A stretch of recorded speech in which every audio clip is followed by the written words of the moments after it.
अस्सलामुअलैकुम।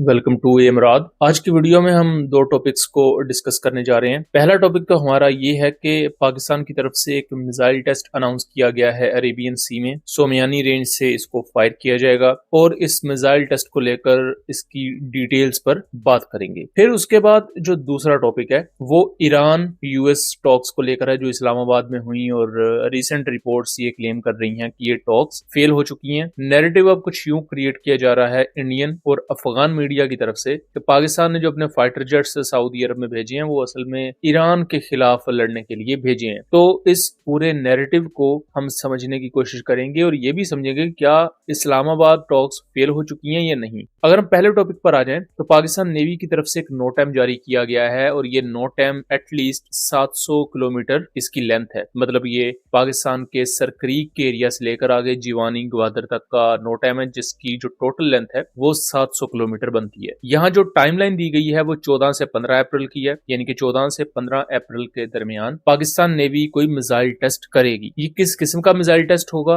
और अभी बहरहाल ये कंफर्मेशन भी नहीं है क्या ये पाकिस्तान नेवी का मिसाइल टेस्ट होगा या पाकिस्तान आर्मी का। ये भी पॉसिबल है कि पाकिस्तान की रॉकेट फोर्स की तरफ से एक प्रॉपर मिसाइल टेस्ट किया जाए, कोई न्यू मिसाइल टेस्ट किया जाए। कुछ पाकिस्तानी ऑफिसर्स की मैं पोस्ट वगैरह देख रहा था, उनके एनालिसिस को, वो तो क्लेम कर रहे हैं जी कि DF-17 पाकिस्तान फायर करेगा, बट मेरे जाती एनालिसिस में DF-17 ये ना हो, क्योंकि जो नोटैम है वो 700 किलोमीटर का है। अभी ये भी पॉसिबिलिटी है कि अगर उससे लंबी रेंज का मिसाइल है तो उसे कम रेंज पर फायर करके ही उसके कुछ पैरामीटर्स को टेस्ट किया जाए, क्योंकि ये भी पॉसिबिलिटी होती है, क्योंकि हर दफा मिसाइल को मैक्सिमम रेंज पर ही फायर नहीं करवाया जाता। यहाँ मल्टीपल पॉसिबिलिटीज हैं। ये पॉसिबिलिटी है कि DF-17 जैसा कोई हाइपरसोनिक ग्लाइड व्हीकल पाकिस्तान तारीख में पहली दफा अनवील कर दे। ये अपनी जगह पॉसिबिलिटी एग्जिस्ट करती है, लेकिन दूसरी तरफ ये भी पॉसिबिलिटी है कि पाकिस्तान स्मैश मिसाइल का टेस्ट करे या स्मैश 2 को अनवील करे तारीख में पहली दफा, जिसकी रेंज 350 किलोमीटर से ज्यादा हो और वो इनहेंस्ड पैरामीटर्स और इनहेंस्ड फीचर्स के साथ आएगा। लेकिन ये नया टेस्ट एक मिस्ट्री बना हुआ है ऐसे वक्त में जब इजराइल की तरफ से भी एंटी पाकिस्तान थ्रेट्स वगैरह कुछ आए हैं, उनके गवर्नमेंट सोर्सेज की तरफ से, उनके फॉरेन मिनिस्टर की तरफ से। दूसरी तरफ इंडिया में भी चूंकि 5 रियासतों में ऑलमोस्ट अब इंतखाबात आ रहे हैं, तो वो दोबारा से नैरेटिव और दोबारा से वो रिटोरिक और बढ़कें आना शुरू हो चुकी हैं कि जी पाकिस्तान को छोड़ेंगे नहीं और ये वो। तो इस कॉन्टेक्स्ट में पाकिस्तान की तरफ से ये मिसाइल टेस्ट का अनाउंस किया जाना ये अपने आप में काफी ज्यादा मानी खेज है और पाकिस्तान की डेटरेंस को शो करता है। अब अगर हम आ जाएं दूसरे टॉपिक पर, तो दूसरा टॉपिक ये है कि इस्लामाबाद टॉक्स अब ऑफिशियली कंक्लूड हो चुकी हैं। JD वेंस जो कि वाइस प्रेसिडेंट है यूएस का, उसने ऑफिशियली ऐलान किया है कि टॉक्स अच्छी चली, पाकिस्तान के रोल की उन्होंने तारीफ की, लेकिन दूसरी तरफ ये भी कहा है कि कोई भी फाइनल एग्रीमेंट तय नहीं पाया। या उन्होंने ये नहीं कहा है कि टॉक्स फेल हुई हैं, लेकिन इस तरफ उन्होंने इशारा किया है कि बातचीत फ्यूचर में चलती रहेगी, लेकिन अभी कोई एग्रीमेंट तय नहीं हुआ ईरान और यूएस के दरमियान। दूसरी तरफ ईरानियन फॉरेन मिनिस्टर की तरफ से भी बयान आ चुका है। ईरानियन सोर्सेज की तरफ से भी यही क्लेम किया गया है कि कुछ कॉमन ग्राउंड्स भी देखे गए हैं, 2-3 चीजों पर डिसएग्रीमेंट भी रहा है, लेकिन बातचीत आगे चलती रहेगी। इंडियन साइड पर इसे कहा जा रहा है कि जी इस्लामाबाद टॉक्स फेल हो चुकी हैं। अनफॉर्चुनेटली पाकिस्तानी साइड पर भी नैरेटिव यही है कि जी ये फेल हो चुकी हैं। बट मेरे जाती एनालिसिस में मेरा जाती ख्याल ये है, आप इससे डिसएग्री कर सकते हैं, कि अगर हम ये सोच रहे थे कि एक ही राउंड ऑफ डायलॉग होगा और उसमें एक बहुत बड़ा एग्रीमेंट साइन कर लिया जाएगा, तो ये बेवकूफी है। एक ही राउंड ऑफ टॉक में या 1 से 2 दिनों में इतनी बड़ी जंग को लेकर एग्रीमेंट नहीं हो सकता। इसमें आपको मल्टीपल बैठकें देखने को मिलेंगी जिसमें ईरान और यूएस के डेलीगेशंस वगैरह आपस में बातचीत करेंगे।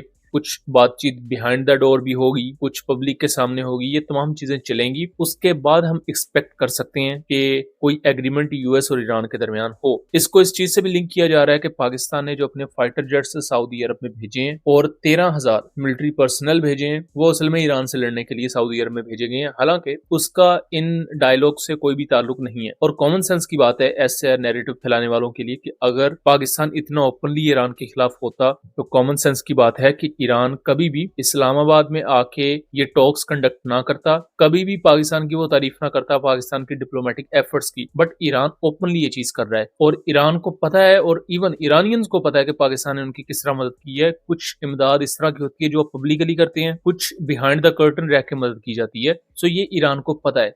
जहां तक बात है सऊदी अरब में फाइटर जेट्स डिप्लॉय करने की, आर्मी पर्सनल डिप्लॉय करने की, वो सिंपल एज दैट पाकिस्तान और सऊदी अरब के डिफेंस एग्रीमेंट का हिस्सा है। और इसके मुख्तलिफ लेवल्स हैं। तो आप कह सकते हैं कि पाकिस्तान और सऊदी अरब का जो डिफेंस एग्रीमेंट है ये लेवल अहेड जा चुका है। उसी वजह से अब पाकिस्तान अपने मिलिट्री हार्डवेयर को वहां पर डिप्लॉय कर रहा है। इसका मकसद ईरान से लड़ना नहीं, सिर्फ सऊदी अरब का दिफा करना है, क्योंकि अनफॉर्चुनेटली अगर जंगबंदी खत्म होती है तो सऊदी अरब पर आने वाले ड्रोन्स जो उनकी सिविलियन एरियाज को टारगेट करेंगे उनको रोकने के लिए ये इक्विपमेंट काम आ सकता है। इवन ईरानियन डेलीगेशन ने भी, चूंकि सऊदी डेलीगेशन भी आया हुआ था, तो उनकी बातचीत में भी ये चीज वाजे की गई है कि तमाम अटैक्स सऊदी अरब की सिविल फैसिलिटीज पर ईरान ने नहीं किए हैं। ये चीज इससे पहले भी ईरान ने कही थी और अब भी इस चीज को दोबारा से कहा गया है। सऊदी अरब को ये चीज कन्वे की गई है कि जो आप पर अटैक्स हुए हैं वो कुछ अननोन एंटिटीज की तरफ से किए गए हैं, और वो अननोन एंटिटीज कौन सी हैं वो हम सब जानते हैं, वो इजराइल है।